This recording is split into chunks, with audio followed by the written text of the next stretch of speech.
Civil সার্জনের কার্যালয় জয়পুরহাট। এখানে আমি খুব সংক্ষেপে বলে দিই, পরিসংখ্যানবিদ নেবে 4 জন, ষাট মুদ্রাক্ষী নেবে হলে 1 জন, স্টোর কিপারে নেবে 5 জন, কোল্ড চেইনি নেবে 1 জন, অফিস সহকারী কম্পিউটার মুদ্রাক্ষী নেবে 2 জন, স্বাস্থ্য সহকারী নেবেন 58 জন। এটা শিক্ষাগত যোগ্যতাটা বলে দিই, কোনো শিক্ষিত বোর্ড হইতে উচ্চ মাধ্যমিক সার্টিফিকেট বা সমান পরীক্ষা উত্তীর্ণ, এবং ড্রাইভারের নেবেন 2 জন, আর নেবেন ল্যাব অ্যাটেন্ডেন্ট নেবেন আরো 2 জন।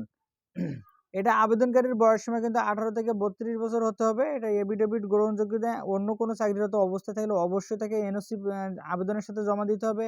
এটার আবেদনের শুরু হয়েছে হলো 7 জুলাই 2025 সকাল 10 ঘটিকা থেকে। এটা চলবে হলো 27 জুলাই বিকাল 5 ঘটিকা পর্যন্ত।